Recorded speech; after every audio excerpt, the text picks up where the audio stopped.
ఒక పేలుడు, ఒక నాయకుడు,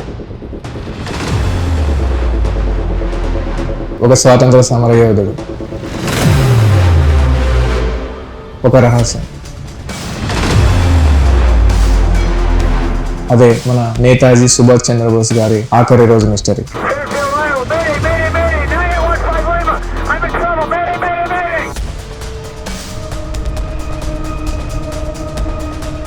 మన నేతాజీ సుభాష్ చంద్రబోస్ గారు 1897 జనవరి 23 అప్పటి బెంగాల్ ప్రావిన్స్ అయిన ఒడిస్సాలోని కటక్ లో జన్మించారు. ఈయన ప్రభావతి దేవి అండ్ జానకినాథ్ బోస్ గారికి జన్మించారు. ఈయన తండ్రి ఒక ప్రామినెంట్ లాయర్. తర్వాత మన నేతాజీ గారు ఈ మిలిటరీ ట్రైనింగ్ కోసము university of territory army unit for basic military training under British instruction లో ఉండే దాంట్లో ఒక స్టూడెంట్ గా జాయిన్ అయ్యారు. తర్వాత ఈయన ఐసిఎస్ సివిల్ సర్వీసెస్ పాస్ అయ్యారు. దాని తర్వాత ఇండియన్ నేషనల్ ఆర్మీని స్థాపించడానికి ఆయన దీనికి రిజైన్ చేశారు. రెండవ ప్రపంచ యుద్ధం ముగిసే దారిలో ఉంది. జర్మనీ పడిపోయింది, జపాన్ మోకరిల్లింది, అలైడ్ పవర్స్ విజయం ఖాయం. కానీ ఈ విజయము భారతదేశంలోని ఒక మనిషికి చెడు సంకేతం. అతనే మన నేతాజీ సుభాష్ చంద్రబోస్.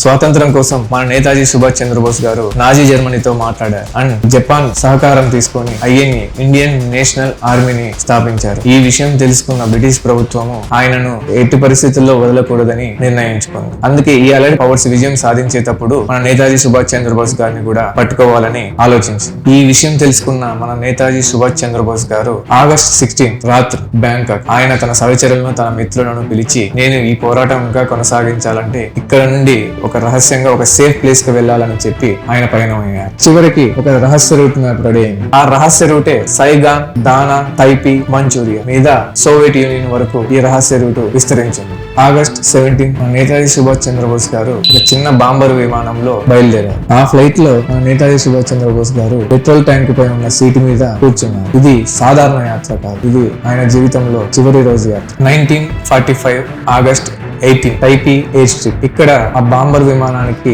రీఫ్యూయల్ చేయించుకొని మళ్ళీ రీస్టార్ట్ అయ్యారు. అప్పుడు ఆ బాంబర్ విమానము 20 to 30 మీటర్స్ ఎయిర్ లోకి లేవగానే ఒక భారీ పేలుడు. ఆ విమానానికి ఎడమ వైపు ఉన్న ప్రొఫెల్లర్ విరిగి పడింది. ఆ విమానం నేరుగా నేలకు వెళ్లి బలంగా తాకింది. చుట్టూ మంటలు చెలరేగాయి. మంటల్లో చిక్కుకున్న నేతాజీ గారు బయటికి రావడానికి ట్రై చేశారు. తనతో పాటు ఉన్న హబీబుర్ రహమాన్ అనే ఆయన కూడా ఆయనను బయటికి లాగడానికి ట్రై చేశారు. కానీ ఇంతలోనే మంటలు ఆయన తినేశాయి. నేతాజీని నార్మన్ హాస్పిటల్ కు తీసుకెళ్లారు. అక్కడే ఆయన మరణించారు. ఇది జపాన్ ప్రభుత్వం కథ. జపాన్ ప్రభుత్వందే కాదు, భారత ప్రభుత్వం కూడా చెప్తుంది అది. కానీ ఇది నిజమా, ఎంతవరకు నిజం అనేది మనం ఇప్పుడు తెలుసుకుందాం. ఇక్కడి నుండే అసలు రహస్యం మనకు మొదలవుతుంది. టైపీ హాస్పిటల్ కు తీసుకెళ్లిన శరీరం నేతాజీదా కాదా ఎవరు దాన్ని నిర్ధారించలేదు. హాస్పిటల్ డాక్టర్స్, స్టాఫ్, నర్సెస్, దాని యొక్క హెల్పర్స్, హాస్పిటల్ రికార్డ్స్ లో కూడా ఇది ఎక్కడ మెన్షన్ చేసలేదు. గాంధీజీ కూడా అన్నారు, ఇప్పుడే అంత్యక్రియలు చేయకుండా ఆయన ఇంకా బతికే ఉన్నారని నాకు అనిపిస్తుందని కూడా చెప్పారు. జపాన్ ప్రభుత్వం కూడా ఏ ఒక్క ఫోటో రిలీజ్ చేయలేదు. ఒక ఫోటో గానీ డిఎన్ఏ టెస్ట్ గానీ ఇవన్నీ ఏవి కూడా ఒక్కడంటే ఒక్క సాక్ష్యం కూడా ఏమీ లేదు. అంతా శూన్యం. ఇక్కడే మనకు ఒక డౌట్ మొదలవుతుంది. నేతాజీ మరణం నిజమేనా లేదా ఎవరైనా దీన్ని దాస్తున్నారా అని. 1956 షానవాజ్ కమిటీ, ఈ కమిటీ వారు ఒక నివేదిక ఇచ్చారు. అందులో ఇది విమాన ప్రమాదమే అని వాళ్ళు రిపోర్ట్ ఇచ్చారు. దీన్ని సుభాష్ చంద్రబోస్ గారి తమ్ముడైన సురేష్ చంద్రబోస్ గారు ఖండించారు. ఇది ముందే రాసుకున్న స్క్రిప్ట్, దాని ప్రకారమే వీళ్ళు దీన్ని విమాన ప్రమాదంగా చిత్రీకరించారని కూడా ఆయన డౌట్ పడ్డారు. 1970 కోస్లా కమిషన్ మళ్ళీ సేమ్ అదే నిర్ణయం, అదే రిపోర్ట్ ఇచ్చారు. కానీ దీంట్లో ఇద్దరు సాక్షులు చెప్పారు అది నేతాజీ సుభాష్ చంద్రబోస్ గారి శరీరమే అని. ఏ ఆనవాళ్ళు దొరకలేదని కూడా వాళ్ళు చెప్పారు. 2005 ముఖర్జీ కమిషన్. ఇక్కడ మనకు మిగతా రెండు కమిషన్ల కంటే రివర్స్ డెసిషన్ ఇక్కడ వచ్చింది. అది అసలు ప్రమాదమే కాదు, అందులో ఆ శరీరం నేతాజీది కాదని ఇక్కడ వాళ్ళు చెప్పారు. కానీ మూడు వేరు వేరు కమిషన్, ఇందులో ఏది నిజం ఏది అబద్ధం, ఒక్కదానికి సరైన ఆధారాలు ఏవీ లేవు. The Soviet Russian theory, Stalin Russia NKVD jail, Gulag area. ఇదే ఇప్పుడు మనకు ఈ సోవియట్ యూనియన్ థియరీలో కనబడుతుంది. కొందరు అంటారు నేతాజీ గారు రష్యా వెళ్లారని, అక్కడే ఆయన అరెస్ట్ చేశారని, అక్కడే ఆయన జీవితం ముగిసిందని కూడా అంటారు. కొన్ని సోవియట్ యూనియన్ ఆర్చివ్ ఫైల్స్ లో కూడా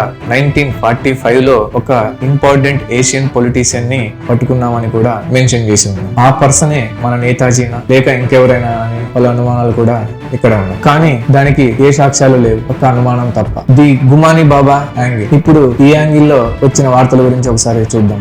ఫైజాబాద్ లో 40 ఏళ్లుగా ఒంటరిగా జీవించిన ఒక రహస్య సన్యాసి గదిలో మన నేతాజీ సుభాష్ చంద్రబోస్ గారికి సంబంధించిన గ్లాసెస్, దాని తర్వాత ఆయన సిగ్నేచర్ సంబంధించిన లెటర్స్, జర్మనీ వస్తువులు అండ్ ఆయన రాసిన లెటర్స్ ఇలాంటివి చాలా ఆయన గదిలో దొరికాయి. కానీ DNA మాత్రం 100% మ్యాచ్ అవ్వలేదు. సో ఇది ఎంతవరకు నిజం అనేది కూడా తెలియాలి. అందుకే ఈ గుమాని బాబా కథ నిజమా అబద్ధమా ఈ రెండింటికి మధ్య ఇప్పటికీ అటు ఇటుగా తేలాడుతూనే మన నేతాజీ సుభాష్ చంద్రబోస్ గారి కథలో ఏది నిజం? విమాన ప్రమాదమా, రష్యా జైలా, లేక గుమ్నాని బాబా కథ? మనం ఏది 100% చెప్పలేము. కానీ ఒక్కటి మాత్రం స్పష్టంగా ఉంది, ఆయన శరీరం ఎప్పుడు దొరకలేదు, ఆయన మరణం ఎప్పుడు కన్ఫర్మ్ చేయలేదు. చరిత్ర చెబుతుంది నేతాజీ భారతదేశానికి ఒక నాయకుడని, కానీ చీకటి చెబుతుంది ఆయన ఒక రహస్యం, ఇంకా బ్రతికే ఉన్న రహస్యం.